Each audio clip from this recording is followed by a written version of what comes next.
Rebirth of dominating devil episode 20। सरगम ने अपने birthday का केक काटा और फिर उसे अपने हाथ में पकड़ा। अर्णव ने कहा, चलो खिलाओ मुझे अब। सरगम ने उसे सिडिक्टिव तरीके से देखा और कहा, मैं नहीं खिलाऊंगी, खुद खा लो। और उसके बाद उसने केक को अपने होठों पर अच्छे से रगड़ दिया। अर्णव ने अपनी आंखें छोटी की, उसके माथे की लकीरें बिल्कुल सिमट गईं और फिर वो उसकी तरफ खिसक गया। उसने सरगम को उठाकर अपनी गोद में बिठा लिया और उसके हाथ का केक एक तरफ कर दिया। पर अभी भी केक सरगम के हाथ में ही था। अर्णव का एक हाथ उसकी कमर पर आया और दूसरा हाथ उसने उसके चेहरे पर रखा। वो उसके होठों पर झुक गया और वहां पर केक का टेस्ट एंजॉय करने लगा। अर्णव ने पहले बाइट लिया, जिससे सरगम को हल्का दर्द हुआ क्योंकि उसने केक के साथ उसके होठों को भी काट लिया था। अर्णव ने कहा, ऐसी जगह पर केक आएगा तो और भी ज्यादा टेस्टी लगेगा। सरगम इस पर उसे देखने लगी और फिर उसने दोबारा केक को अपने होठों पर रगड़ लिया। अर्णव ने वापस उस केक के साथ वही किया। सरगम इस बार अर्णव के होठों के पास केक लेकर गई और कहा, लीजिए, अब नॉर्मल तरीके से केक खाइए। अर्णव ने खाया ही नहीं, बस उसे अपने होठों पर लगा लिया और फिर उसकी तरफ बढ़ गया। उसने कहा, तुम्हें भी इस केक का टेस्ट महसूस करना चाहिए। फिर उसने अपना चेहरा उसके करीब किया। सरगम ने अपने दोनों होंठ खोले और उसके दोनों होठों को अपने मुंह में लिया और उसे स्मूच किया। केक सारा का सारा उसके पेट के अंदर चला गया। सरगम ने उसके गर्दन में एक हाथ डाला और दूसरे हाथ में अभी भी केक था। वो बोली, सच में केक तो बहुत टेस्टी है। उसने दोबारा अर्णव के होठों पर केक लगाया और साथ ही इस बार उसके चेहरे पर भी।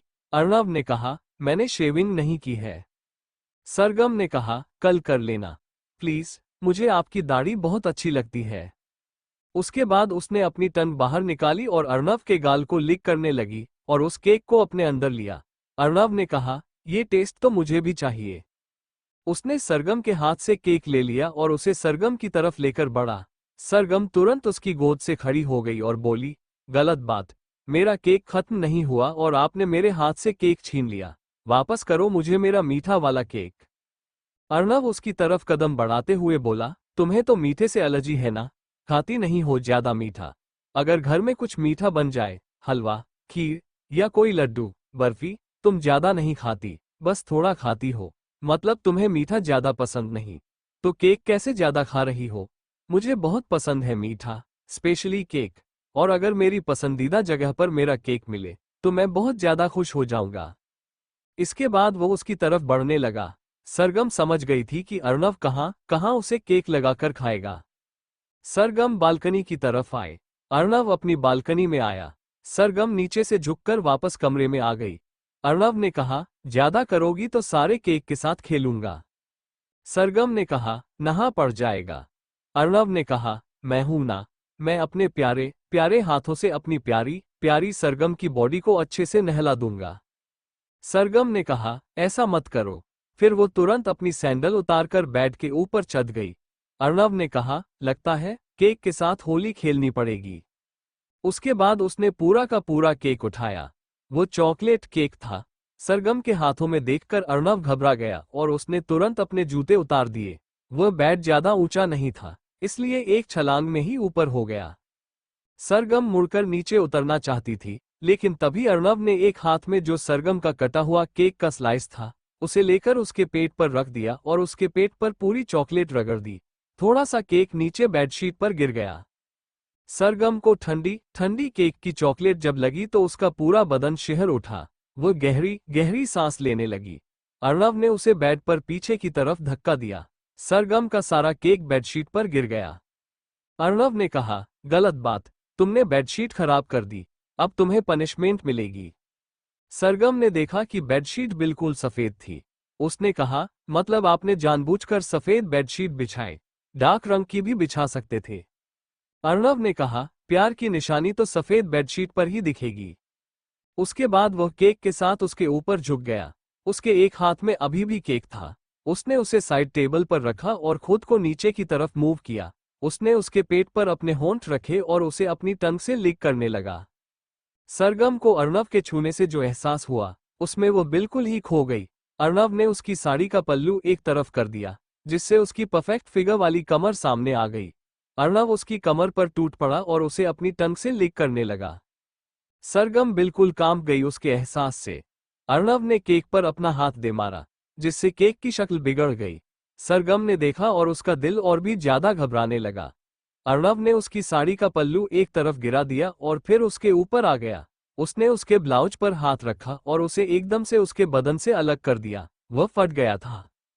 सरगम का सीना, जो गहरी गहरी सांस लेने की वजह से ऊपर नीचे हो रहा था, अर्णव की नजरों में था।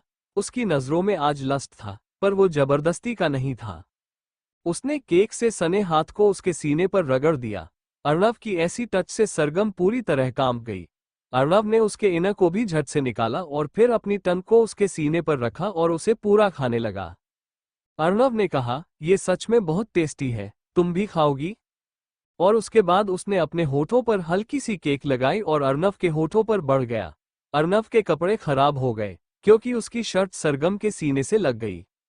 सरगम ने कहा, "प्लीज छोड़ दीजिए।" अर्णव ने कहा, "आज की तो पूरी रात ऐसे ही बीतेगी। पूरे दिन तुमने मुझे तड़पाया और अभी तुमने क्या कहा थोड़ी देर पहले कि तुम मुझे अपने बर्थडे से बाहर निकालना चाहती थी। अभी मैं बताता हूँ कि बर्थडे में कितना अंदर तक घुसूंगा।" सरगम गहरी सांस ले रही थी। तभी उसकी चीख निकल गई अचानक से, क्योंकि अर्णव उसके सीने पर अपने होंठ रखकर केक को तो खा ही रहा था, लेकिन उसके दांत साथ साथ सरगम के सीने को लग रहे थे, जो कि वहां पर लव बाइट का निशान छोड़ रहे थे, और अर्णव काफी बेरहमी से उसे खा रहा था। अर्णव ने अपने दोनों हाथों से केक सरगम के सीने पर अच्छे से रगड़ दिया था और उसे अच्छे से खा लिया। उसके बाद उसने उसके पेट पर लगी चॉकलेट को वापस लगाया और वैसे ही उसे भी अपनी जीभ से पूरा का पूरा चट कर गया। सरगम ने अपने पैरों को हल्का सा ऊपर किया और अर्णव ने एकदम से साड़ी के पल्लू को पकड़ा, अपने हाथ पर 2-3 राउंड किया और उसे खींच दिया। सरगम ने भी बेड पर 2-3 राउंड लिए और उसकी साड़ी निकल गई। बेडशीट बिल्कुल चॉकलेटी हो गई थी। अर्णव उसके ऊपर आया और अपना हाथ उसके शोल्डर पर लेकर गया और उसे भी खींचकर निकाल दिया। सरगम ने उसके चेहरे को पकड़ा और कहा, "अगर इतना करीब आ रहे हो तो बिल्कुल आ जाओ।" अर्णव ने कहा, "ट्राई करूंगा, लेकिन वादा नहीं करूंगा।"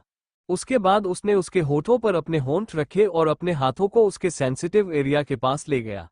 उसके नीचे वाले कपड़े को भी निकालकर एक तरफ कर दिया। अर्णव अभी भी अपने पूरे कब्जों में था। सरगम ने अपना चेहरा दूसरी तरफ किया और कहा, "आप मेरे साथ चीटिंग कर रहे हैं।" अर्णव के पास थोड़ा सा ही केक बचा था। उसने उसे उठाया और सरगम के नाजुक हिस्सों पर लगा दिया। सरगम का शरीर बिल्कुल कांप गया जब अर्णव अपने होठों को उस तरफ लेकर गया और उसे भी अपने दांतों से काट लिया। सरगम की चीख निकल गई दर्द से। अर्णव ने अपने कपड़े भी निकाल दिए और बिल्कुल उसकी तरफ झुक गया। सरगम ने कहा, "बहुत बेकार लग रहा है, पूरी बेडशीट खराब हो गई है, हीरो।" अर्णव ने उसे अपनी गोद में उठाया और बेडशीट को एक तरफ किया, उसे खींचकर साइड में कर दिया जैसे कि वो कूड़े का ढेर हो, और फिर उसे लेकर वॉशरूम में आया और ठंडे पानी के नीचे खड़ा कर दिया। सरगम ठंडे पानी की छुअन से कांप गई और उसने तुरंत अर्णव को पकड़ा। अर्णव अपने हाथों से उसे अच्छे से सहलाने लगा। उसने उसकी पूरी बॉडी को अपने हाथों से एक्सप्लोर किया और साथ साथ वो उसे किस करने लगा। कभी उसके होठों पर, कभी गले पर, कभी गर्दन पर, कभी कंधे पर, कभी क्लीवेज पर, कभी कॉलर बोन पर, कभी पेट पर, तो कभी पैरों के पास। वह झुककर उसके पेट को अपने दोनों हाथों से पकड़कर उसके पेट को लगातार किस कर रहा था और उसे लव बाइट दे रहा था। सरगम ने खुद को दीवार से लगा लिया और उसका पूरा शरीर ठंडे पानी की वजह से कांप रहा था। ये बर्थडे उसे सच में जिंदगी भर याद रहने वाला था। रात के पहले ही 1 बजे बज गए थे, लेकिन दोनों का प्यार खत्म नहीं हुआ था। अर्णव उसे बाथरोब में लपेटकर बाहर आया और फिर उसे बेड पर लिटा दिया। बेड पर अभी भी सॉफ्ट मैट्रेस था। अर्णव ने कहा, "लगता है अगले दिन यह मैट्रेस भी चेंज होने वाली है।" उसके बाद वो उसके ऊपर वापस आया। उसने अपनी कमर पर लपेटा हुआ टॉवल भी निकाल दिया और फिर सरगम के बाथरोब की नॉट खोलने लगा। तो सरगम ने कहा, "जब खोलना ही था तो पहनाया क्यों?"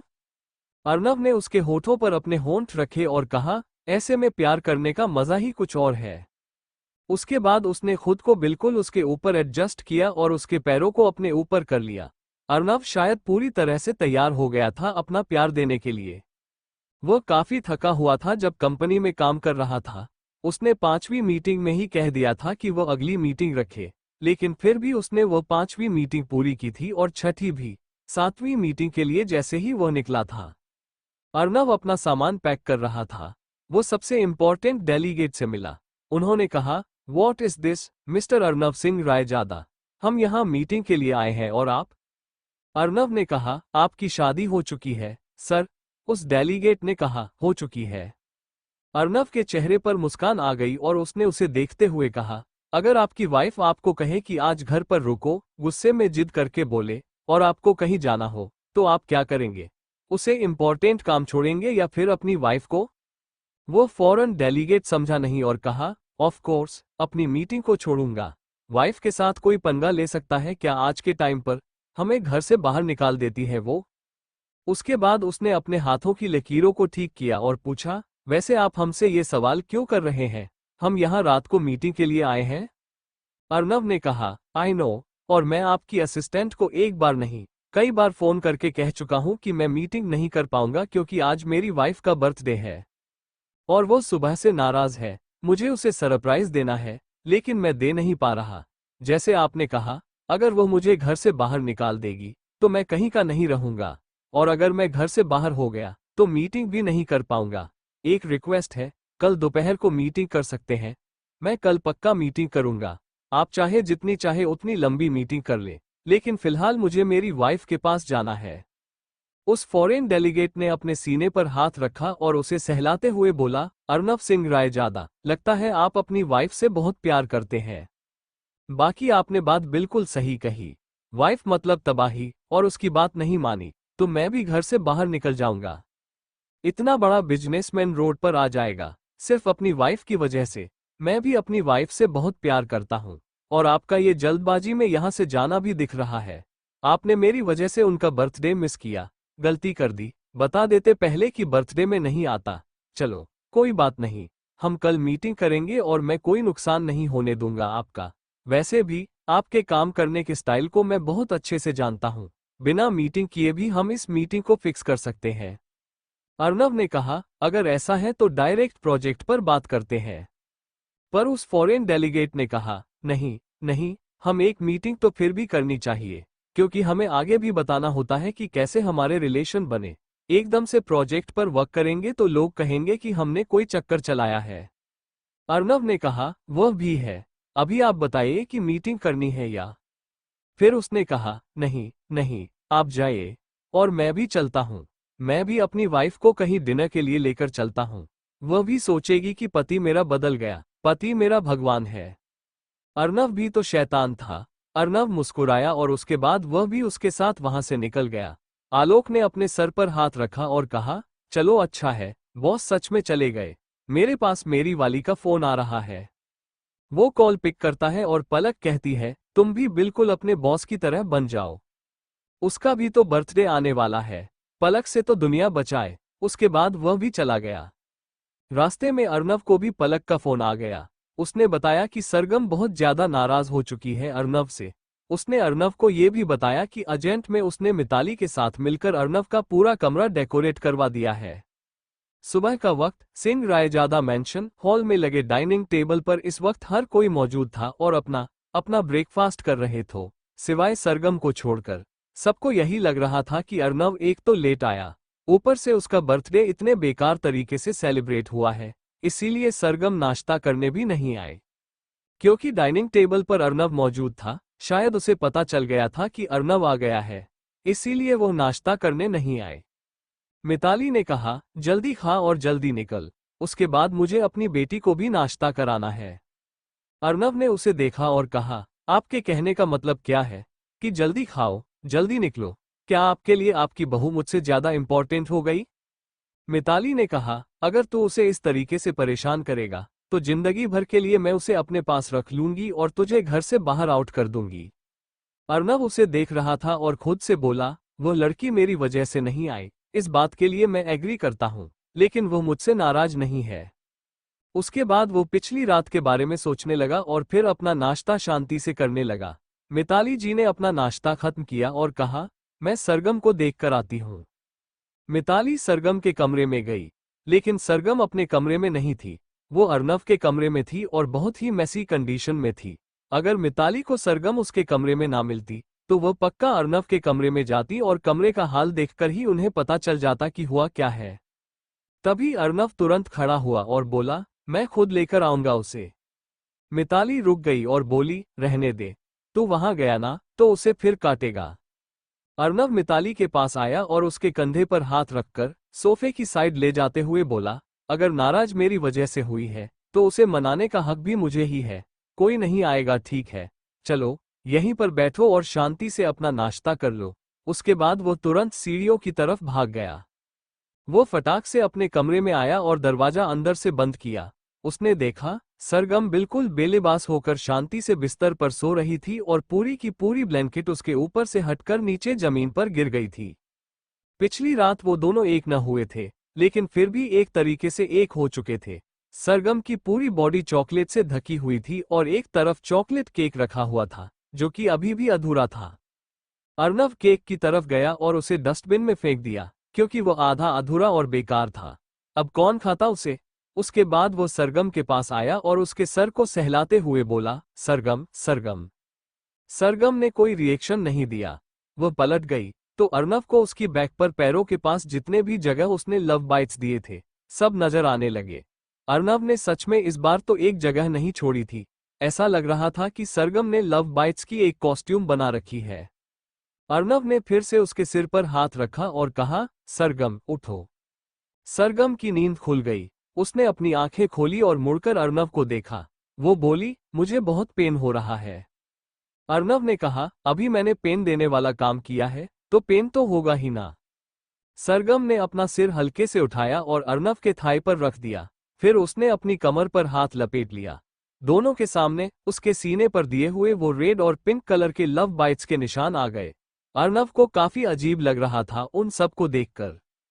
सरगम वापस सो गई। इस पर अर्नव ने कहा, सरगम, उठ जाओ, सोना बहुत हो गया। सरगम ने कहा, बहुत तो आपका हो गया। आपने कल मुझे बिल्कुल नहीं छोड़ा। सुबह आप 4 बजे जाकर शांत हुए। मुझे तो बहुत नींद आ रही है, आपको नहीं आ रही, तो इसमें मेरी क्या गलती? मैंने आपको कितना कहा कि रुक जाओ, लेकिन आप रुके ही नहीं। अर्नव ने कहा, अब पता चला, जब फाइनली पूरा प्यार देने की बारी आएगी तो तुम्हें तकलीफ होगी, और फिर मांगने चली हो मुझसे पूरा लाओ। सरगम इस पर जैसे बिल्कुल एनर्जेटिक हो गई और तुरंत खड़ी हो गई। फिर वो उसकी गोद में आकर बैठ गई और ब्लैंकेट को उसके ऊपर ले लिया। उसे देखते हुए बोली, आपके कहने का मतलब क्या है कि आप मुझे पूरा प्यार नहीं दोगे? मैं लेकर रहूंगी, चाहे आपके देने का मन हो या ना हो, मैं लिखकर दूंगी आपको। उसके बाद वो कुछ सोचने लगी और फिर चुटकी बजाते हुए बोली, मैं आपको नशे की हालत में डाल दूंगी और फिर करोगी। अर्नव ने उसे घूरते हुए कहा, मतलब तुम मेरा रेप करोगी? सरगम ने कहा, रेप लड़कियों का होता है, लड़कों का नहीं होता। अर्नव ने कहा, क्यों? वैसे भी आज के जमाने में बहुत कुछ बदल चुका है। लड़कियां लड़कों के कांड कर रही हैं। क्या पता तुम मेरा रेप कर दो और मेरी इज्जत चली जाए। सरगम उसके चेहरे के बिल्कुल करीब आए और बोली, अगर मुझे आपका प्यार पाने के लिए आपका रेप करना पड़ेगा ना, तो मैं वह भी करूंगी। मुझे मेरे हीरो चाहिए पूरे तरीके से। उसके बाद अगर दर्द होगा ना, तो I am happy with that pain. Arnav उसकी बातें सुनकर बस उसे देखता रह गया। सरगम अपनी नशीली और तेज तर्रार आंखों से अर्नव को देख रही थी। फिर वह आगे बढ़ी और उसके होठों पर अपने होंठ रख दिए। अर्नव ने तुरंत अपना चेहरा दूसरी तरफ कर लिया। सरगम ने उसका कॉलर छोड़ते हुए कहा, आप लड़कियों वाली हरकत बहुत करते हो। जो मुझे करना चाहिए वो आप करते हो। फिर उसने वापस अर्नव की तरफ देखा और कहा, और जो मुझे करना चाहिए वो सब तुम करती हो। शर्म नहीं है तुम्हारे अंदर जरा सी भी? सरगम उसके चेहरे के और करीब आए और बोली, जिसने की शर्म उसके फूटे कर्म। कारण उसे कभी भी कोई भी अचीवमेंट नहीं मिलेगी, क्योंकि वो शर्म में मर जाएगा। अगर उसे कोई अचीवमेंट चाहिए तो उसे शर्म छोड़कर काम करना पड़ेगा, अपने हाथ पैर चलने होंगे। उसके बाद वो उसके होठों के और करीब हुई तो उसने अपनी गर्दन में अपने हाथ डाला और उसे कसकर पकड़ लिया, जिस पर सरगम को दर्द हुआ। फिर उसने अपने चेहरे को अपने और करीब किया, लेकिन उसने नहीं किया और कहा, सही कहा, हाथ पैर तो बहुत चलाने होंगे। शर्म की तो फिर तुम्हारे और मेरे बच्चे कहां से होंगे? सरगम ने इस पर अपना चेहरा दूसरी तरफ किया तो अर्नव उसकी गर्दन के पास आया और उसे जोर से खींच लिया। सरगम उसके स्निफ करने से पागल हो गई और उसने अपना चेहरा उसकी तरफ किया। फिर अर्नव ने उसे लिटाया तो सरगम की आंखें बड़ी हो गईं और वह अपने आप को दूसरी तरफ करते हुए बोली, बिल्कुल भी नहीं। मेरे पास मत आना, मुझे बहुत दर्द हो रहा है। उसके बाद उसने ब्लैंकेट से अपने आप को पूरी तरह से कवर कर दिया। अर्नव ब्लैंकेट के अंदर अपना हाथ डालकर उसे टच कर रहा था। सरगम की आंखें बड़ी हो गईं। अर्नव के हाथ उसके सेंसिटिव पार्ट पर थे और उसे रब कर रहे थे। सरगम ने अपना चेहरा ब्लैंकेट से बाहर निकाला और कहा, आप ऐसा मत करो। कहते हुए उसने ब्लैंकेट को दोनों के ऊपर ले लिया। सरगम के हाथ उसकी शर्ट के बटन पर आ गए और अर्नव ने कहा, इन्हें खोल दिया तो कल रात जो हुआ उससे आगे बढ़ जाऊंगा। सरगम की सांसें तेज हो गईं। वो पूरा लव चाहती थी लेकिन फिलहाल नहीं चाहती थी क्योंकि लव बाइट्स ने उसे बहुत ज्यादा दर्द दे दिया था। इसलिए उसने तुरंत उसे छोड़ दिया और दूसरी तरफ अपना चेहरा करते हुए बोली, अच्छा कंपनी जाओ, आपकी मीटिंग है ना। सरगम की बात सुनकर अर्नव खड़ा हो गया और अपनी शर्ट, जो कि सिलवट खा चुकी थी, उसे ठीक करते हुए कहा, जा रहा हूं, और जब तुम तैयार हो जाओ तो नीचे जाकर सबको बता देना कि मैंने तुम्हें क्या गिफ्ट दिया है। सबको ये लग रहा है कि अभी भी तुम मुझसे नाराज हो। सरगम ने इस पर कहा, आइडिया अच्छा है, मैं बताती ही नहीं किसी को, मनाते रहो मुझे पूरी जिंदगी। अर्नव ने उसका चेहरा अपनी तरफ किया और कहा, ओ हेलो, अगर नहीं बताया तो मैं बता दूंगा, और टिकट की दूसरी कॉपी है मेरे पास, मैं वो दिखा दूंगा। सरगम इस पर रूठ कर बैठ गई और फिर बोली, अच्छा जाओ। अर्नव कहाँ से चला गया और फिर सरगम कैसे करके उठी और वो वॉशरूम नहाने चली गई। उसने हॉट शॉवर लिया और फिर बाहर आई और एक शॉर्ट फ्रॉक पहनी जो कि उसकी नी तक आ रही थी। वो पिंक कलर की थी। उसने अपने बालों की 2 चुटिया की और अच्छे से मेकअप किया। उसने अपनी पूरी बॉडी पर लोशन लगाया और फिर मेकअप किया। सरगम ने कहा, आज तो मेरा मेकअप खत्म हो जाना ही है। एक जगह नहीं छोड़ी उन्होंने जहां लव बाइट्स के निशान ना हो।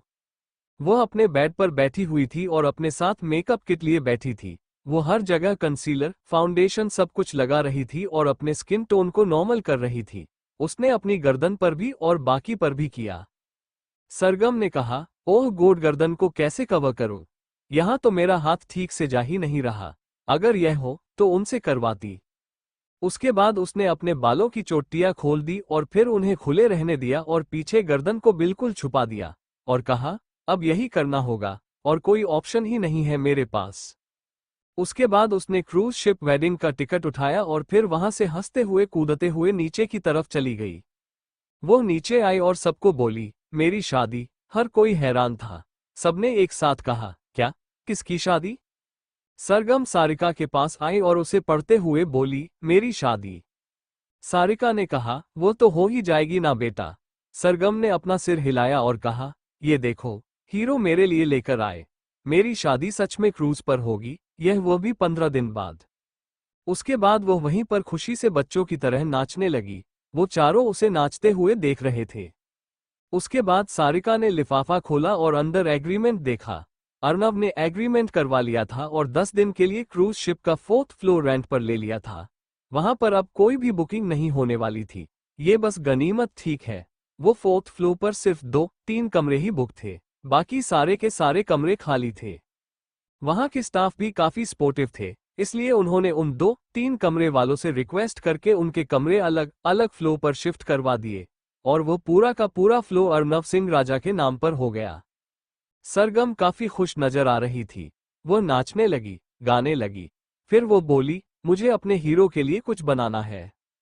उसके बाद वो तुरंत वापस कमरे में गई और उसने लाइब्रेरी में से एक चार्ट पेपर निकाला।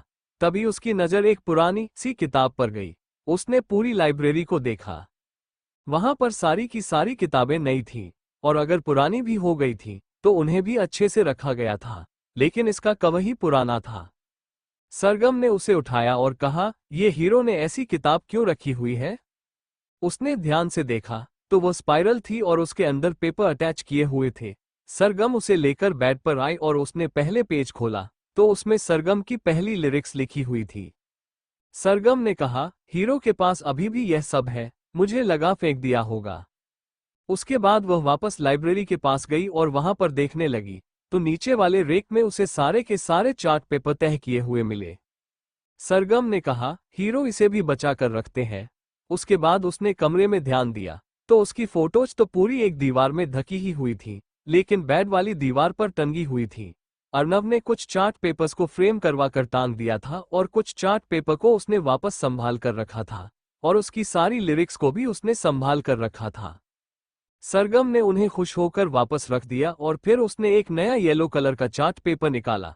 उसने गेट को अंदर से बंद किया और बालकनी का दरवाजा खोल दिया ताकि धूप और हवा अंदर आती रहे। और फिर उसने अर्नव को याद किया, अपनी आंखों को बंद करके, और धीरे धीरे उस पर पेंसिल से आकृति बनाने लगी। सुबह से शाम हो गई, लेकिन सरगम कमरे से बाहर नहीं आए। उसने अपना खाना भी कमरे के अंदर ही खाया था क्योंकि वो अर्नव के लिए स्केच बना रही थी। कोई आकर पूछता कि क्या कर रही है तो वो चार्ट पेपर को छुपा देती थी। फाइनली 5 घंटे की मेहनत के बाद 3:30 बजे के आस पास उसने चार्ट पेपर को खत्म किया। उसने उसे देखा और कहा, क्या बात है सरगम, क्या मस्त स्केच बना है। इसे देखकर तो हीरो सच में मुझसे और भी ज्यादा प्यार करेंगे। इसके बाद उसने स्केच को घुमाया और वापस लाइब्रेरी एरिया की तरफ रख दिया।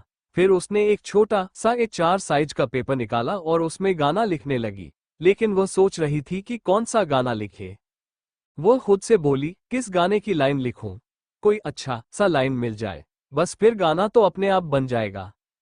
तभी उसने कमरे में जलती हुई हल्की पीली रोशनी को देखा, जो उसे काफी रोमांटिक और आकर्षक लग रही थी। उसने कहा, यहाँ इश्क की आग से बहुत ही प्यारी और ब्यूटीफुल लाइन बनेगी। फिर उसने अपनी लाइंस को लिखना शुरू किया।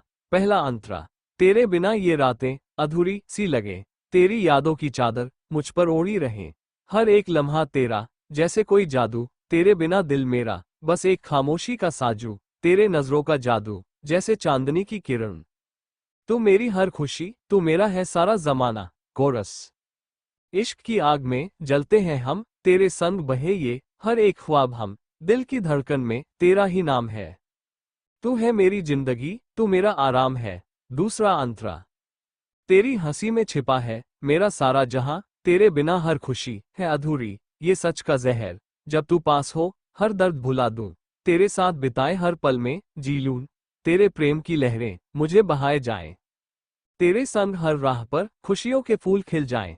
कोरस, इश्क की आग में जलते हैं हम, तेरे संग बहे ये हर एक ख्वाब हम, दिल की धड़कन में तेरा ही नाम है, तू है मेरी जिंदगी, तू मेरा आराम है। ब्रिज, जब भी तेरा हाथ थामूं, दिल में ख्वाब सजाऊं, तेरी बाहों में रहकर हर दर्द भुला जाऊं, तेरे बिना ये सागर सुनसान सा लगे, तेरे प्रेम की लहरें हर दर्द को भुला दे, तू ही है मेरा साया, तू ही मेरा प्रकाश, तेरे बिना मेरा दिल जैसे एक अधूरा एहसास। तीसरा अंतरा, सपनों की दुनिया में तू मेरा राजकुमार, तेरे बिना हर खुशी लगती है बेकार, तेरे बिना जीने का अब कोई मतलब नहीं, तू है मेरा हर इरादा, तू है मेरी नसीब नहीं, तेरे संग मेरी राहें हैं सुनहरी, तेरे बिना ये जीवन जैसे एक वीरानी गहरी। कोरस, इश्क की आग में जलते हैं हम, तेरे संग बहे ये हर एक ख्वाब हम, दिल की धड़कन में तेरा ही नाम है, तू है मेरी जिंदगी, तू मेरा आराम है।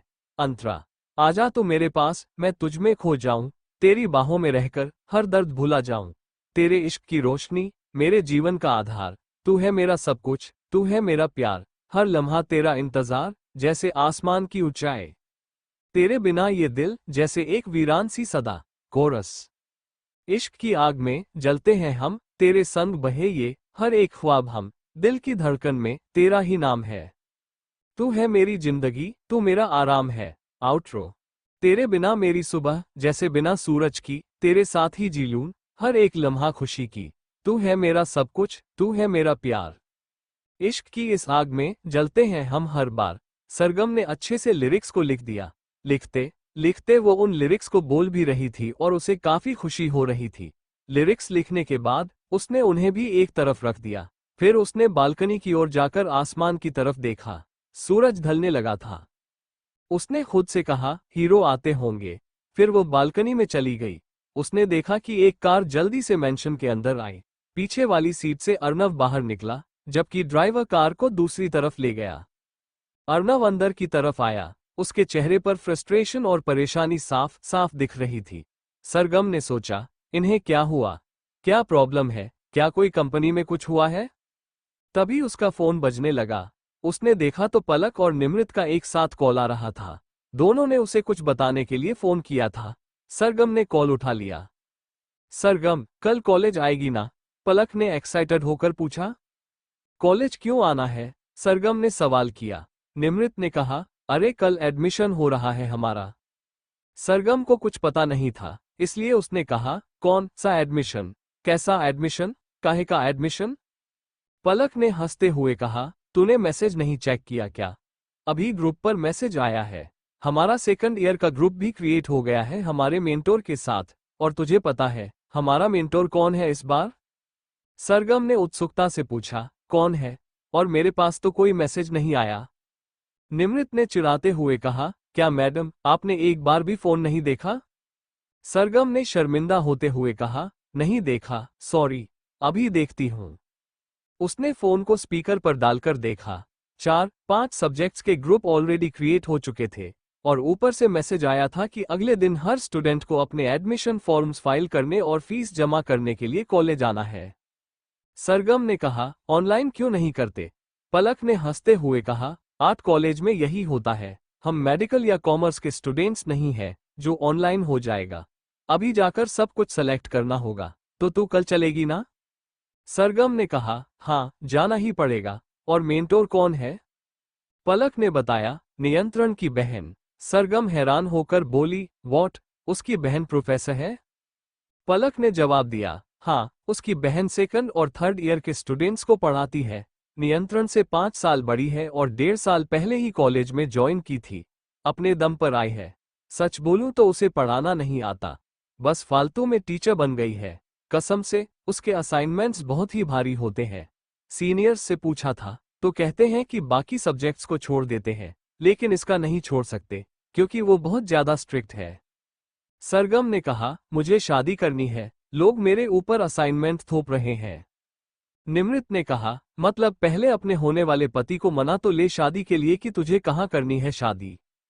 सरगम ने कहा, अरे वो बना तो लिया, क्रूज पर होनी है, 15 दिन बाद जाना है शादी के लिए।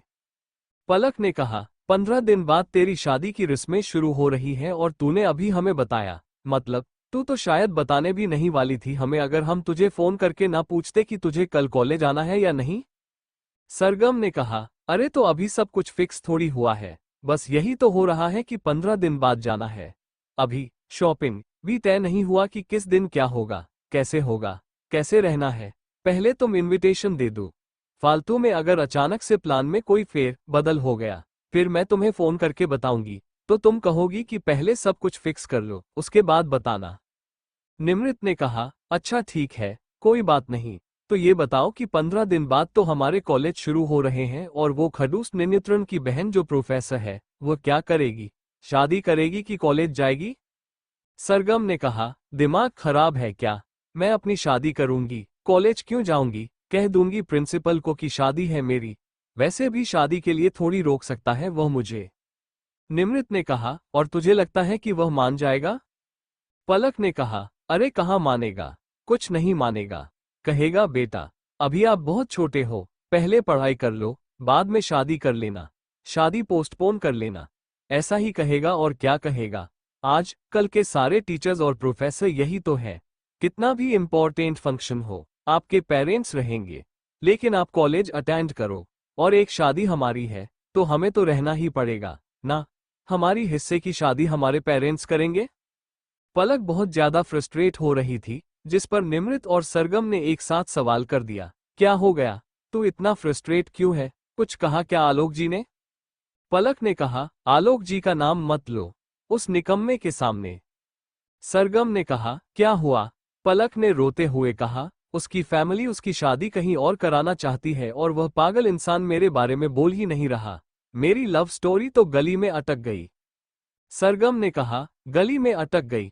पलक ने कहा, अरे इमोशन समझ लेना यार, मतलब हवा में लटक गई और क्या, उस इंसान से कुछ हो ही नहीं रहा। सरगम ने कहा, तू वो कांड मत कर देना जो निमृत ने किया। निमृत ने कहा, what did you mean by कांड?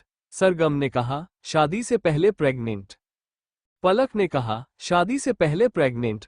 और उस बंदे ने आज तक मुझे लिप किस तक नहीं किया। प्रेग्नेंट तो शायद मैं शादी के 10 साल बाद भी नहीं हो पाऊंगी। अरे यार, प्रेगनेंसी छोड़ो, मेरी शादी करवाओ कोई मेरे बॉयफ्रेंड से, वरना वह सच में मुझे छोड़ देगा। ऐसा इंसान है। अपनी फैमिली के चक्कर में। सरगम बात करते करते बाहर आ गई और बोली, पर ऐसा कुछ नहीं होगा, कोशिश करेंगे ना। पहले मेरी शादी पर फोकस करो, क्योंकि मेरी शादी है 15 दिन बाद। सरगम खुश हो रही थी और नाच रही थी। बिना इधर उधर देखे वह आगे की तरफ घूम रही थी। तभी वो वहां से फ्रस्ट्रेशन में आते हुए अर्नव से टकरा गई। वो गिरने ही वाली थी कि अर्नव ने उसे अपनी बाहों में संभाल लिया। सरगम बस उसे देखने लगी और अर्नव ने उसे अपनी बाहों में अच्छे से संभाल रखा था। पलक बोली, क्या संभाल लेंगी? पता नहीं कैसे संभाल लेंगे। फोन स्पीकर पर था और अर्नव ने सुन लिया था। अर्नव ने इशारों से पूछा कि वह क्या कह रही है। सरगम ने कहा, अरे संभाल लेंगे, आलोक से कहेंगे ना कि वो तुम्हारे बारे में बात करें। पलक ने कहा, उस इंसान के साथ लाइन में लगी रहती हूँ, वह भी 10 बार मिल भी करती हूँ, मैसेज भी करती हूँ। वो इंसान कहता है कि मैं अपने पेरेंट्स से कैसे बात करूँ, मुझे डर लगता है। अरे प्यार करते वक्त उसे डर नहीं लगा था, तब तो बड़े आराम से जोश में आकर प्यार किया था। सरगम ने कहा, हाँ तो बोलो ना कि जोश में जाकर अपने पेरेंट्स को भी बोल दे कि मम्मी पापा, मैं आपकी पसंद की लड़की से प्यार नहीं कर सकता, शादी नहीं कर सकता, मुझे अपनी पसंद की लड़की से शादी करनी है। पलक ने इस पर कहा, पर प्रॉब्लम एक और है। निमृत ने कहा, अब क्या प्रॉब्लम है? अर्नव ने सरगम को अपनी गोद में उठा लिया और उसे लेकर वापस अपने कमरे में आ गया। उसने सरगम को बेड पर बिठाया और कमरे का दरवाजा बंद कर दिया। पलक ने कहा, मेरी भी फैमिली ने मेरी शादी फिक्स कर दी गई है।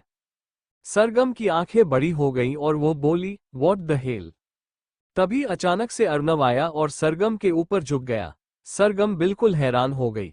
उसने धीरे से कहा, क्या कर रहे हो?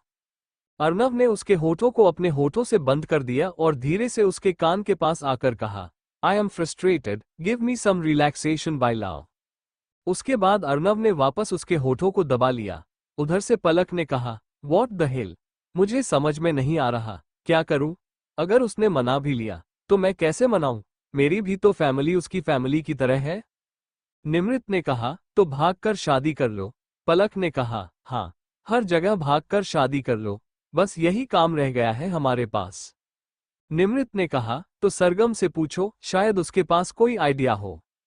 सरगम कुछ बोलने लायक नहीं थी, क्योंकि अर्नव ने उसे कसकर पकड़ रखा था और उसके होठों को अपने होठों से जोड़कर उसने उसके होठों से निकलने वाली आवाजों को दबा दिया। उसके मुंह से सिर्फ किसिंग की आवाज निकल रही थी, जो कि काफी धीरे थी, इसीलिए फोन की दूसरी तरफ हल्की सी भी आवाज नहीं जा रही थी। पलक ने कहा, हेलो सरगम, सो गई क्या? बात करते करते सरगम बोलना चाहती थी कि उसके होठों को किसी जानवर ने आकर दबोच लिया है, लेकिन वो बोली नहीं पाए। तभी अर्नव ने सिर्फ 5 सेकंड के लिए उसके होठों को छोड़ दिया सांस लेने के लिए। सरगम बोली, क्या कर रहे हो? निमृत और पलक ने कहा, हम क्या कर रहे हैं? हम तो तुझसे बात कर रहे हैं, कॉलेज के बारे में बता रहे हैं। अपनी लाइफ की प्रॉब्लम तो उसे शेयर करें, तो उसे शेयर नहीं करेंगे तो और क्या, पड़ोसी से शेयर करेंगे? सरगम ने कहा, अरे मैं तुमसे बात नहीं कर रही हूँ। निमृत ने कहा, तो किस बात कर रही हूँ? सरगम ने कहा, वह मैं। लेकिन उससे पहले अर्नव ने उसकी गर्दन पर अपने होंठ रख दिए और उसे एक बाइट कर दिया। उस पर सरगम की चीख निकल गई। दूसरी तरफ निमृत और पलक ने जब वह चीख सुनी तो वह डर गई और बोली, तू ठीक है ना? गिर तो नहीं गई? सरगम ने कहा, मैं बाद में बात करती हूँ। निमृत ने कहा, हम यहाँ इतनी प्रॉब्लम में हैं और तू? सरगम ने कहा, तुझे क्या प्रॉब्लम है? तेरा तो बच्चा भी है और तुझे कॉलेज जाकर भी प्रॉब्लम नहीं है। प्रॉब्लम तो पलक को है ना, बाद में बात करूंगी। पलक ने उसके बाद फोन काट दिया और अर्नव को खुद से दूर धक्का दिया। अर्नव इस वक्त सरगम के ऊपर झुका हुआ था और उसे लगातार किस कर रहा था। सरगम ने इस फ्रस्ट्रेशन में आकर पलक का फोन काट दिया और अर्नव को दूर धक्का दिया, जिस पर अर्नव पीछे की तरफ बस गिरते गिरते बचा। सरगम ने कहा, यह क्या कर रहे हैं आप? मैं अपने दोस्त से बात कर रही थी। अर्नव उसके पास आया और बोला, तो मैं क्या करूं? मुझे भी फ्रस्ट्रेशन हो रही है, मुझे निकालना है अपनी फ्रस्ट्रेशन। सरगम ने इस पर उसे घूर घूर कर देखा और कहा, आपके कहने का मतलब क्या है? क्या मैं फ्रस्ट्रेशन निकालने की मशीन हूं? अर्नव ने इस पर उसके बालों को पकड़ा और अपने करीब करते हुए कहा, तुम मेरे प्यार करने की मशीन हो और मेरे अंदर जो फिलहाल इरिटेशन या फ्रस्ट्रेशन है वो तुम पर निकलेगी। उसके पास वह वापस उसकी तरफ झुकने लगा। तो सरगम ने उसे फिर से पीछे की तरफ धक्का दिया और कहा, आपका दिमाग नहीं घूम गया जो बार बार इस तरीके से करीब आ रहे हो? शांति से बैठे रहो। उसके बाद वो खड़ी हुई, जाने लगी। तो अर्नव ने उसके पेट पर हाथ रखकर खुद के करीब किया। वो उसके ऊपर जाकर गिरी थी और अर्नव ने उसके बाद उसे पलट दिया, जिस पर उन दोनों के चेहरे एक दूसरे के करीब आ गए। उन दोनों के चेहरे को सरगम के बालों ने ढक दिया। अर्नव ने उसके कमर को अपने दोनों हाथों में ग्रैब किया और उसे लेकर पलट गया। अब सरगम अर्नव के नीचे थी। सरगम ने कहा, आपको हो क्या गया है? अर्नव ने कहा, नशा। सरगम ने कहा, आप ड्रिंक करके आए हैं। अर्नव ने अपना सिर पीट लिया और कहा, अरे वह वाला नहीं। सरगम ने कहा, और कौन सा होता है? अर्नव ने कहा, प्यार का नशा। उसके बाद उसने उसके बालों को उसके कान के पीछे किया और फिर उसके होठों को अपने अंगूठे से छूकर कहा, मुझे मेरी सरगम का नशा हो गया है। मुझे तुम्हारे होठों का रस पीना है। सरगम ने इस पर उसे धक्का देकर पीछे किया और कहा, अच्छा, और आपको क्या लगता है कि मैं अपने पास आने दूंगी? बिल्कुल नहीं आने दूंगी।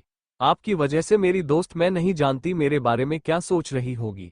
कहेंगी कि अपनी प्रॉब्लम होती है तो अच्छे से आती है, और जब उन्हें प्रॉब्लम होती है तो मैं उनकी हेल्प भी नहीं करती। पीछे पक्का मेरी बुराई करती होगी। अर्नव दोनों ने हाथ रखा और उसे अपने करीब खींच लिया।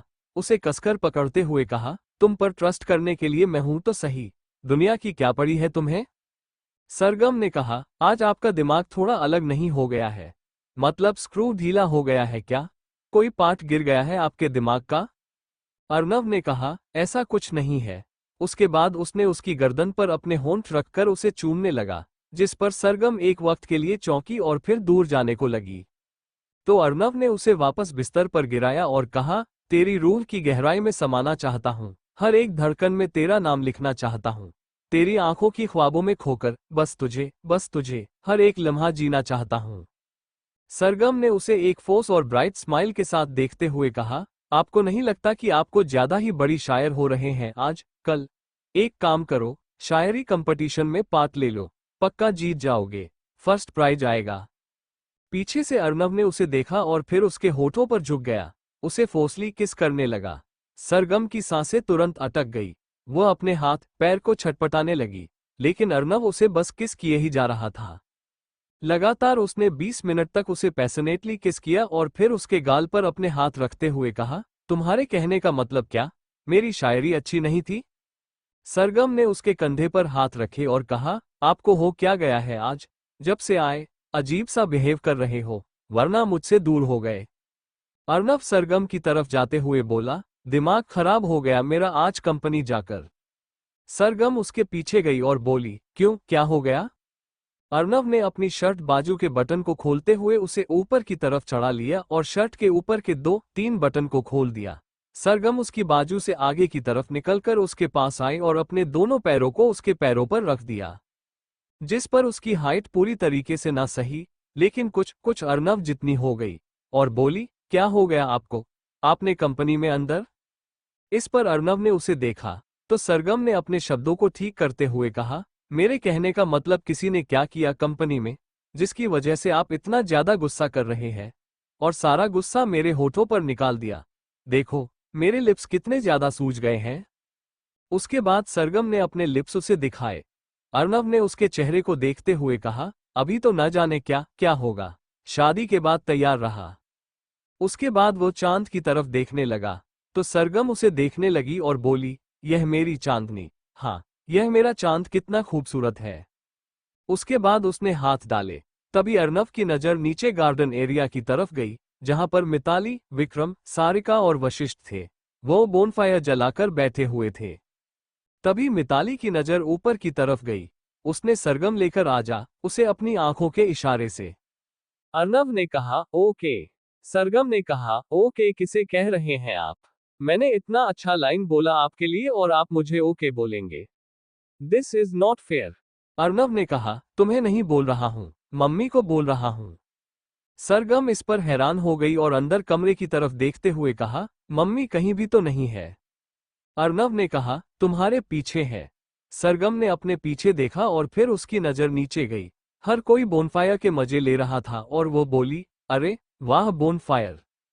तभी उसने देखा कि वहां पर 2-3 गाड़ियां आकर रुकी है। अर्नव भी हैरान हो गया। उनमें से उनके दोस्त बाहर आए। एक गाड़ी में से अक्षय, परी और किंजल बाहर आए। दूसरी गाड़ी में से मेघ, निमृत अपने प्यार से बेटे शिवांश के साथ बाहर आए। तीसरी गाड़ी में से तरुण और प्रिंसी बाहर आए, जिनके साथ खुशी भी थी। सरगम ने अर्नव को देखते हुए कहा, यहाँ क्यों आए हैं? अर्नव ने कहा, मैंने नहीं बुलाया, वो लोग खुद आए हैं। तभी अर्नव ने देखा एक और गाड़ी अंदर आ रही है। उसे ध्यान से गाड़ी को देखा और कहा, ये गाड़ी तो आलोक की है। सरगम ने वापस देखा तो एक और गाड़ी आकर रुकी, जिसमें से पलक और आलोक मुस्कुराते हुए बाहर आए। सरगम ने कहा, इस लड़की ने मुझे बताया तो नहीं कि यह यहाँ आ रही है।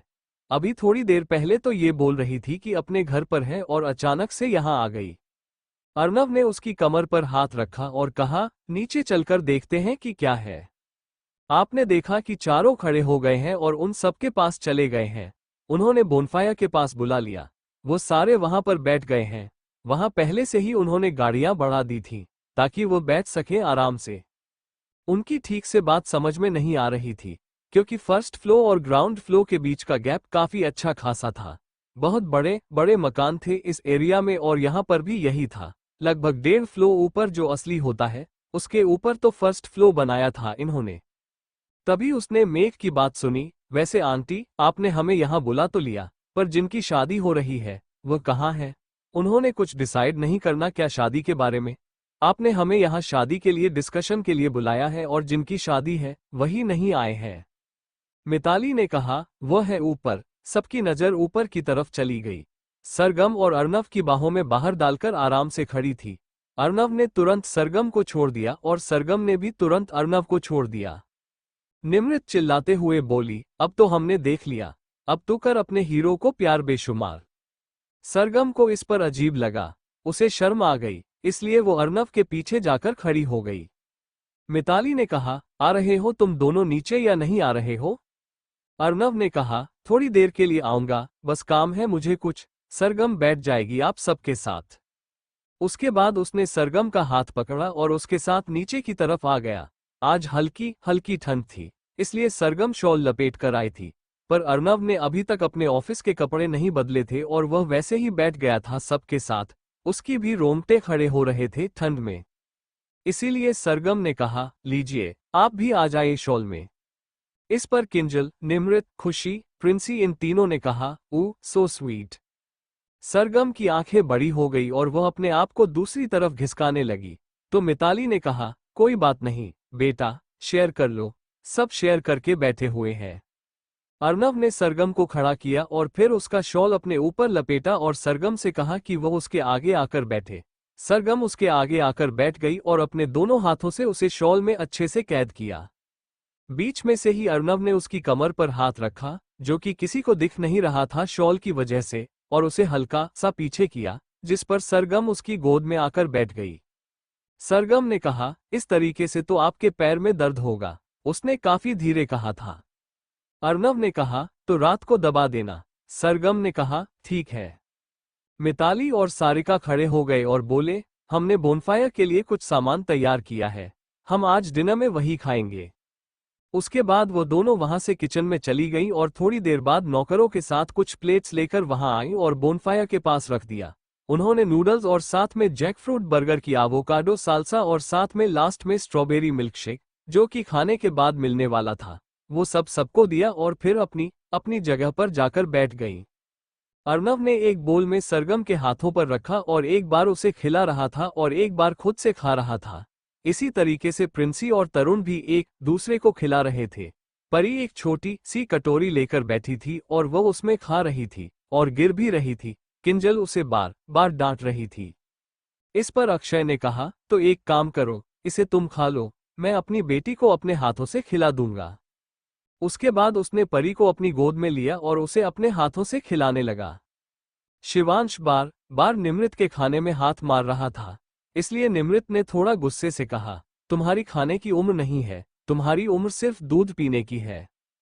शिवांश रोने लगा, जिस पर सरगम ने कहा, 1-2 बाइट खिला दो उसे यार। सारिका ने कहा, नहीं बेटा, ऐसे बच्चों को नहीं खिलाते, वो भी इतना स्पाइसी नूडल। अभी वो सिर्फ 3 महीने का है।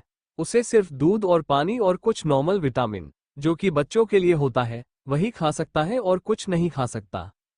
सरगम ने कहा, क्यों? मैं तो बचपन से खाती आ रही हूं सब कुछ। सारिका ने कहा, तो मैंने क्या तुझे पैदा होते ही नूडल्स खिलाई थी? नहीं ना, तो तुम 3-4 साल की होगी, उसके बाद तुम्हें बाहर की चीज खिलाना शुरू किया था, वरना तुम घर का हेल्दी फूड खा रही थी। सरवण ने कहा, मतलब मेरे बच्चे को भी मुझे यही सब खिलाना पड़ेगा? सारिका ने कहा, हाँ, खिलाना पड़ेगा और 1-2 महीने तुझे भी यही सब खाना पड़ेगा। सरगम ने इस पर मुंह बना लिया और कहा, इयू। अर्नव ने इस पर अचानक से उसके पेट पर हाथ रखा और उसे हल्का सा दबा दिया। सरगम की सांस अटक गई। उसने इस वक्त फ्रॉक पहनी हुई थी और अर्नव अपने हाथ को उसकी कमर पर ले गया और फिर अंदर से उसके पेट के पास ले जाकर उसे अपनी ठंडी ठंडी हाथों से सहलाने लगा, जिस पर सरगम की सांसें उथल पुथल होने लगी, लेकिन वह किसी को कुछ बोल नहीं सकती थी। सरगम ने उसे देखा तो वह धीरे से उसके कान के पास आया और बोला, मेरे पैरों में दर्द हो रहा है। सरगम ने कहा, तो मैं उठ जाती हूँ। अर्नव ने उसे और कसकर पकड़ लिया और उसके पेट पर हल्की सी चिकोटी काटी और उसे अपने आप से चिपकाया। उसने कहा, नहीं, आज तुम मेरे पैरों की दर्द की पेन किलर बनोगी बेड पर और तुम्हें बनाना पड़ेगा। तभी खाते खाते मिताली ने कहा, वैसे अर्नव, 15 दिन बाद हम जा तो रहे हैं, लेकिन असल में शादी किस तारीख की है? अर्नव ने कहा, मैं पंडित थोड़ी हूँ, पंडित जी से पूछो और हाँ, अच्छे से बात कर लेना। ऐसा पंडित जो हमारे साथ स्विट्जरलैंड जाने के लिए रेडी हो जाए, क्योंकि वहां नहीं मिलने वाला कोई पंडित। मिताली ने कहा, ठीक है, तो फिर कल पंडित जी को बुलाते हैं। और तुम बच्चे तो 2 दिन के लिए यहाँ आए हो, तो शॉपिंग करवाओ और सब कुछ करवाओ, चलते हैं रोज शिव पर शादी के लिए। निमृत ने कहा, और जिन 10 दिन के लिए अर्नव ने बुक किया है, और उसी टाइम का अगर शादी का मुहूर्त नहीं निकला तो? हर कोई गुस्से से निमृत को देखने लगा और निमृत उनके गुस्से पर डर गई। हर कोई निमृत को देख रहा था। उसने कहा, अरे, मैंने तो बस ऐसे ही एक बाय चांस बात कही है। सरगम ने खड़े होते हुए कहा, और तूने ये बेकार बाय चांस बात करी ही क्यों? जरा मुझे एक्सप्लेन कर। निमृत ने कहा, अरे, मुंह से निकल गया, दिमाग में आया तो मैं अपनी बात को जबान पर ले आए। सरगम ने कहा, ऐसी वाहियात बात अपनी जुबान पर रखकर उसे घटक ले और पेट के अंदर डाल दे, लेकिन बाहर मत ले आ उसे। उसके बाद वह वापस आकर गोद में बैठ गई और अच्छे से उसने शॉल को अपने ऊपर लपेट दिया। अर्नव उसका गुस्सा देख रहा था। उसने सरगम को वापस अपने करीब किया और फिर सबने मिलकर अपना खाना पूरा किया। फिर अर्नव सरगम को लेकर खड़ा हुआ और बोला, बात कीजिए, मैं चला सोने के लिए। उसके बाद वो सरगम को लेकर वहां से चला गया। निमृत ने कहा, वैसे आंटी, थीम क्या है शादी की? सारिका ने कहा, कोई थीम नहीं है बेटा, नॉर्मली शादी होगी, बस शादी होगी क्रूज शिप के ऊपर, बाकी सब वैसा का वैसा ही होगा जैसा होता है। निमृत ने कहा, फिर क्या मजाक? मतलब सिर्फ हम वहां पर जा रहे हैं, शादी तो वैसे ही कुछ तो तड़कता भड़कता होना चाहिए। मेघ ने कहा, जिस तरीके की डिमांड इस लड़की ने रखी है ना, पक्का वहां जाकर कोई ना कोई डिमांड रखेंगी। सारिका ने कहा, बेटा प्लीज, हाथ जोड़कर विनती करती हूँ, ऑलरेडी इस बात के लिए वो बहुत मुश्किल से माना है। अगर उसने कोई और डिमांड रख दी तो कभी इंडिया ना लेकर आ जाए वापस। हर कोई हंसने लगा और फिर प्रिंसी ने पूछा, वैसे आंटी, हम शॉपिंग के लिए कब जा रहे हैं? मिताली ने कहा, हम कहीं भी जा रहे हैं बेटा, लेकिन तुम घर पर बैठी रहोगी। प्रिंसी का मुंह बन गया और वो बोली, क्यों? मैं क्यों घर पर रहूंगी? तरुण ने कहा, क्योंकि आप प्रेग्नेंट हैं ना। प्रिंसी ने कहा, तो इसमें मेरी क्या गलती? तरुण ने कहा, गलती तुम्हारी है, तुमने किया है, और बताया कैसे गलत टाइम पर। मुझे लगता है कि तुम्हें इंडिया में ही छोड़ना पड़ेगा, इतनी दूर का सफर बिल्कुल भी ठीक नहीं है। प्रिंसी ने कहा, बिल्कुल भी नहीं, वहां मैं तो जाऊंगी, मुझे जाना है। और वह जीद करने लगी बच्चों की तरह। शिवांश उसकी बच्चे वाली जीद को देखकर जोर जोर से हंसने लगा और प्रिंसी बोली, वो देखो, वह हंस रहा है। तरुण ने कहा, तुम्हारी बेवकूफी पर हंस रहा है। तो प्रिंसी ने मुंह चढ़ा लिया और कहा, मैं शॉपिंग पर भी जाऊंगी और शादी के लिए भी जाऊंगी, मुझे नहीं पता, वरना मैं तुम्हारी कंप्लेंट कर दूंगी तुम्हारी मम्मी से। उन्होंने कहा है कि अगर तुम कुछ करो या कहो जो मुझे अच्छा ना लगे, तो मैं उनसे जाकर कंप्लेंट कर दूंगी। तुम्हारी अच्छे से क्लास लगाएंगे। कल घर जाएंगे ना शाम के वक्त, तुम्हारी अच्छे से क्लास लगाऊंगी। और इसी के साथ कुछ देर में हंसते खेलते सब अपने अपने कमरे की तरफ हो गए। उन चारों के लिए भी अलग से कमरे कर दिए गए थे। एक कमरे में शिवांश, मेघ और निमृत थे। एक कमरे में अक्षय, किंजल और परी थे। एक कमरे में प्रिंसी और तरुण थे। एक कमरे में खुशी थी और उसके साथ पलक थी। एक कमरे में आलोक था। बाकी सब तो शादी शुदा थे, लेकिन पलक को आलोक के साथ नहीं रखा जा सकता था, क्योंकि वह दोनों शादी शुदा नहीं थे। खुशी ने जबरदस्ती उसे खींचा था अपनी कमरे की तरफ, क्योंकि वह यह नहीं चाहती थी कि जो बाकी 3 कपल में हुआ वो इस कपल में भी हो जाए। उसे कमरे के अंदर आते हुए बोली, अरे भाई, शादी से पहले कोई तो कपल पवित्र रहा हो। पलक ने कहा, मतलब तुम्हें क्या लगता है कि मेरा आलोक बाकी तीनों की तरह होगा? वो बिल्कुल ऐसा नहीं है। खुशी ने कहा, कुछ पता नहीं है कि कब क्या कहाँ कैसे हो जाए। पलक इस पर आराम से बिस्तर पर बैठते हुए बोली, कुछ नहीं होने वाला, मुझे पता है, मेरा आलोक ऐसा नहीं है। उसके पास वह मन में बोली, अरे वह है नहीं, पर मैं चाहती हूं कि थोड़ा तो प्यार करे। सारा टाइम अपने वो बॉस अर्नव सिंह रायजादा के ही पास रहता है, पर मैं उसके बॉस को गाली भी नहीं दे सकती, क्योंकि वह मेरी दोस्त का होने वाला पति है। कैसी किस्मत है मेरी। खुशी ने कहा, तो आओ सो जाओ। पलक तुरंत लेट गई और बोली, तुम ही खड़ी हो, मैं तो लेट गई। खुशी भी उसके साइड में आ गई और फिर उसने कहा, मैं थक गई, बहुत ज्यादा। उसके बाद लाइट्स को बंद किया और सो गई।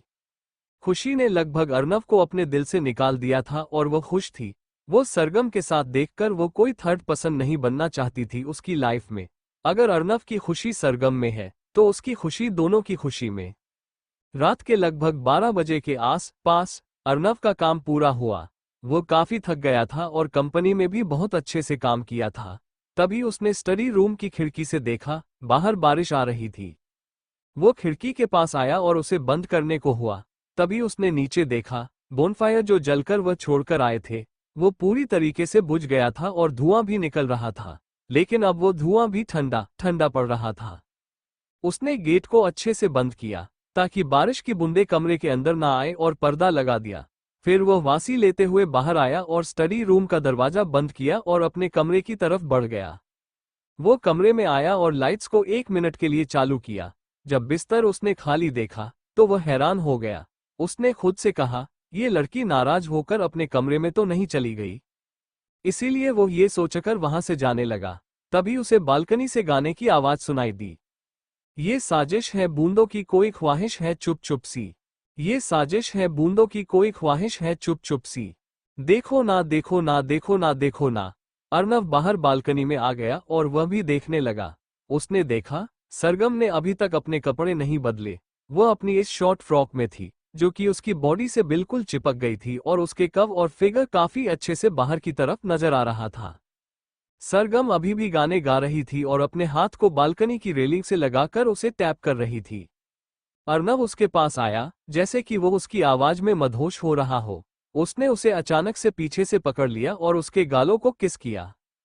तो सरगम ने अचानक से घबराकर अपनी आंखें खोली और जैसे ही उसे अर्नव की टच का एहसास हुआ, उसने अपने हाथ को रेलिंग से हटाया और दोनों हाथों को पीछे करके अर्नव के चेहरे को पकड़ा और उससे नीचे सरकते हुए आगे बोली, हवा कुछ हौले हौले जुबान से क्या कुछ बोले।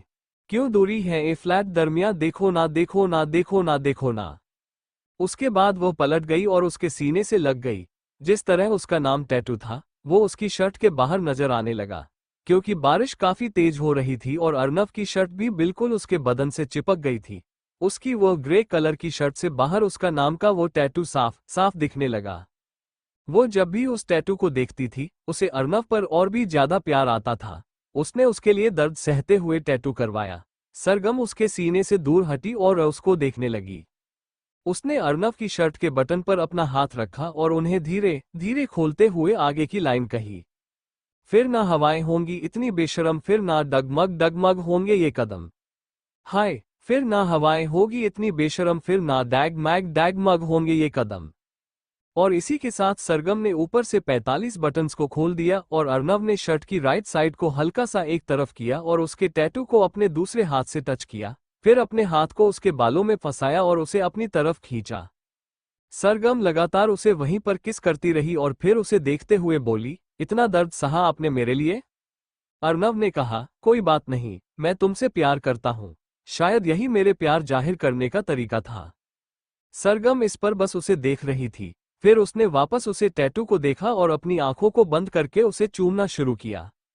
अर्नव ने आगे गाया, हाँ सावन ये सीधा नहीं खुफिया बड़ा, कुछ तो बरसते हुए कह रहा समझो ना समझो ना, समझो ना समझो ना, हवा कुछ हौले हौले जुबान से क्या कुछ बोले, क्यों दूरी है ए फ्लैट दरमिया, देखो ना देखो ना देखो ना देखो ना। सरगम की आंखों से आंसू निकल आए और वो उसके गले से लग गई और कसकर उसे पकड़ लिया और बोली, मुझे यकीन ही नहीं हो रहा है कि हमारी शादी हो जाएगी। कल हमें शॉपिंग पर जाना है। अर्नव ने कहा, पहले पंडित आकर बताएंगे कि शादी किस टाइम है। सरगम ने कहा, वो तो अच्छा ही बताएंगे ना। अर्नव ने कहा, बिल्कुल। उसके बाद उसने उसके माथे से अपना माथा मिलाया और आगे गाया, जुगनू जैसे चाहत देखो जले, मुझे मीठी सी मुश्किल है कोई क्या करे, जुगनू जैसे चाहत देखो जले, मुझे मीठी सी मुश्किल है कोई क्या करे। उसके बाद अर्नव ने उसका चेहरा थामकर अपने हाथों में पकड़ा और अपने होठों को उसके होठों पर रख दिया। बारिश की बूंदें उन दोनों के होठों को छोड़कर उनके चेहरे से फिसलकर नीचे गिर रही थीं। कुछ पानी की बूंदें अभी भी उनके होठों पर थीं और वो दोनों एक दूसरे को किस करते हुए अपने अंदर ले रहे थे। हम होठों की अर्जी आइस ठुकराओ ना, सांसों की मर्जी को जुटलाओ ना, छू लो ना छू लो ना छू लो ना छू लो ना, हवा कुछ हौले हौले जुबान से क्या कुछ बोले ना, दूरी है ए फ्लैट दारमिया। उन दोनों ने अभी भी एक दूसरे को नहीं छोड़ा था, लेकिन लाइन्स आ रही थी जैसे कि पीछे से कोई उनकी लाइन में पूरा कर रहा हो, और ये लाइन्स थी इमेजिनरी। देखो ना देखो ना देखो ना, हम देखो ना। दोनों एक दूसरे से दूर हुए और एक दूसरे का चेहरा देखने लगे और एक दूसरे की आंखों में आंखें डालने लगे। इससे ज्यादा पवित्र कुछ हो ही नहीं सकता जो प्यार सिर्फ आंखों में ही बसाया जाए। अर्नव ने उसे अपनी बाहों में उठाया और कमरे में लेकर आया। उसने बालकनी का दरवाजा लगा दिया और फिर उसे बेड की तरफ लेकर जाने लगा। तो सरगम ने कहा, गीला हो जाएगा। अर्नव ने कहा, कोई बात नहीं, ठीक हो जाएगा। उसके बाद उसने उसे लेटाया और फिर क्लोजोट में गया, सरगम के लिए दूसरे कपड़े और उसके साथ साथ तौलिया लेकर आया। सरगम उठकर बैठ गई थी और अर्नव ने सारे लाइट को बंद किया और एक डिम लाइट को जला दिया। उसने सरगम के सारे कपड़े निकाल दिए और उसके बॉडी को अच्छे से साफ किया और उसे नाइट ड्रेस पहनाया। खुद की भी उसने कपड़े बदले और उसे लेकर बेड पर लेट गया। लगभग 1 बजे के आस पास आलोक अपने कमरे से बाहर निकाला। उसका चेहरा देखकर लग रहा था कि वो अधूरी नींद से बाहर आया है। वो जल्दी से उसे कमरे में गया, जिस कमरे में खुशी और पलक थी। उसने अंदर का दरवाजा खोल दिया। अंदर से वो थोड़ा सा बंद नहीं किया गया था। वो अंदर हल्के से आया। झांक कर देख तो पलक जाग रही थी। जैसे ही उसने आलोक को देखा, वो तुरंत बिस्तर से खड़ी हो गई। खुशी गहरी नींद में थी। उसने अपना फोन उठाया और तुरंत आलोक का हाथ पकड़ा। उसे लेकर वह वापस उसी कमरे की तरफ जाने लगी जिसमें आलोक था। आलोक ने कहा, अगर मेरे ही कमरे में जाना था तो मुझे बुलाया किस लिए, खुद आ जाती। पलक ने कहा, तुम्हारा हाथ पकड़कर तुम्हारे कमरे में जाने का मजा ही कुछ और है। उसके बाद वह उसे लेकर उसके कमरे में गई, दरवाजा बंद किया और उसे बेड की तरफ धक्का दिया। आलोक ने कहा, तुम्हारा दिमाग खराब है, मुझे कल कंपनी जाना है, तुम क्या करने की सोच रही हो? उसने कहा, रसगुल्ला। आलोक ने अपना मुंह फुला लिया, रसगुल्ले की तरह, और फिर पलक लगातार उसके गालों पर किस करती रही। Thank you for listening. मुझे उम्मीद है आपको ये स्टोरी पसंद आई होगी। अगर आपको पसंद आई है तो प्लीज़ लाइक और कमेंट करना ना भूलें और मोर स्टोरीज के लिए सब्सक्राइब करें। मिलते हैं नेक्स्ट वीडियो में।